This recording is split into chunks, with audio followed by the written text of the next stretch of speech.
ರಾತ್ರಿ ಮಲ್ಕೊಂಡು ಇವತ್ತು ಬೆಳಗ್ಗೆನೇ ಎದ್ದು ಆಚೆಗಡೆ ನೋಡಿದಾಗ ಮೋಡ ಕವಿದ ವಾತಾವರಣ ಏನೋ ಇತ್ತು. ಸರಿ ಅಂತ ಸ್ನಾನ ಗೀನ ಎಲ್ಲ ಮಾಡಿ ಫ್ರೆಶ್ ಅಪ್ ಎಲ್ಲ ಆಗಿ ರೂಮ್ನ ಲಾಕ್ ಮಾಡಿಕೊಂಡು ನಾನು ರೂಮಿಂದ ಹೊರಟೆ. ಏನಾದ್ರು ತಿಂಡಿ ತಿನ್ನೋಣ ಅಂತ ಅಲ್ಲೇ ಹೋಟ್ಲನ್ನ ಹುಡುಕ್ತಾ ಇರ್ಬೇಕಾದ್ರೆ ಅಲ್ಲೇ ಹತ್ತಿರದಲ್ಲಿರೋ ಒಂದು ಆಂಜನೇಯ ಸ್ವಾಮಿ ದೇವಸ್ಥಾನ ಏನೋ ಸಿಕ್ತು. ಹಾಗೆ ಅಲ್ಲಿ ಹೋಗಿ ಆಂಜನೇಯ ಸ್ವಾಮಿ ದೇವರ ದರ್ಶನ ಏನೋ ಮಾಡಿಕೊಂಡು ಹಾಗೆ ದೇವಸ್ಥಾನ ಹೇಗಿದೆ ಅಂತ ಹಾಗೆ ಒಂದು ಎಕ್ಸ್ಪ್ಲೋರ್ ಮಾಡಿ ಹಾಗೆ ಒಂದು ವಿಡಿಯೋನ ಕ್ಯಾಪ್ಚರ್ ಮಾಡಿಕೊಂಡೆ.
ಪುರಾತನವಾದ ಆಂಜನೇಯ ಸ್ವಾಮಿ ದೇವರ ದರ್ಶನವನ್ನು ಮಾಡಿಕೊಂಡು ನಾನು ಒಂದು ಬಿಸಿ ಬಿಸಿ ಚಾಯ್ ಕುಡ್ಕೊಂಡು ತಿಂಡಿ ತಿನ್ನೋಕ್ಕೆ ಅಂತ ಅಲ್ಲೇ ಒಂದು ಹತ್ತಿರದಲ್ಲಿರೋ ಒಂದು ಹೋಟೆಲ್ಗೆ ಹೋದೆ. ಅಂದರೆ ರೋಡ್ ಸೈಡಲ್ಲಿರೋ ಒಂದು ಬಂಡಿ ಹತ್ರ ಹೋಗಿ ಚೋಲೆ ಭಟೂರೆನ ತಿಂದ್ಕೊಂಡೆ. ಟೇಸ್ಟ್ ಏನೋ ತುಂಬ ಚೆನ್ನಾಗಿತ್ತು. ಅದನ್ನು ತಿಂದ್ಕೊಂಡು ನಾನು ಹೊರಟಿದ್ದು ಭರತ್ ಕುಂಡ್ಗೆ.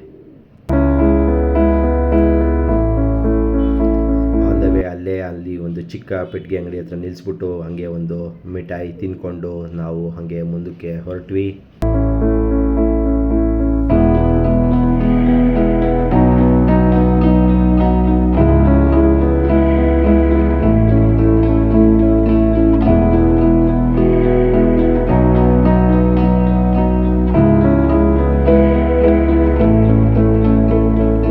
ಕೊನೆಗೂ ನಾವು ಬಂದು ತಲುಪಿದ್ದು ಭರತ್ ಕುಂಡ್ಗೆ. ನಂದಿಗ್ರಾಮ್ ಪುರಾತನದ ಹೆಸರಿನ ಒಂದು ಗ್ರಾಮದ ಹೆಸರೇ ಭರತ್ ಕುಂಡ್ ಎಂದು ಕರೆಯಲ್ಪಡಲಾಗುತ್ತದೆ.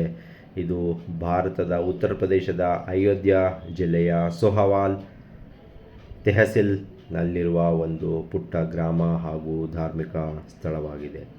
ಭಗವಾನ್ ಶ್ರೀ ರಾಮದೇವರು ವನವಾಸದ ಸಮಯದಲ್ಲಿ ರಾಜ ಭರತನು ಸಾಮ್ರಾಜ್ಯದ ರಾಜಧಾನಿಯಾಗಿತ್ತು ಈ ಭರತಕುಂಡ್.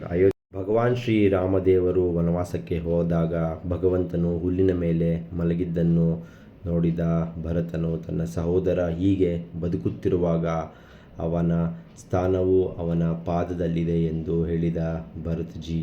ಹೀಗಾಗಿ ಇಲ್ಲಿಯೇ ಗುಂಡಿ ತೋಡಿ ಮಲಗುತ್ತಿದ್ದರು. ಭರತ್ಜಿ ತನ್ನ ಸಹೋದರನನ್ನು ನೆನಪಿಸಿಕೊಳ್ಳುತ್ತಾ ಕುಳಿತಿದ್ದರಿಂದ ಕುಂಡ್ಗೆ ಭರತ್ ಕುಂಡ್ ಎಂದು ಹೆಸರಿಡಲಾಯಿತು. ನೀವಿಲ್ಲಿ ಅವರ ಪಾದುಕೆಗಳನ್ನು ಕೂಡ ಇಲ್ಲಿ ನೋಡಬಹುದು.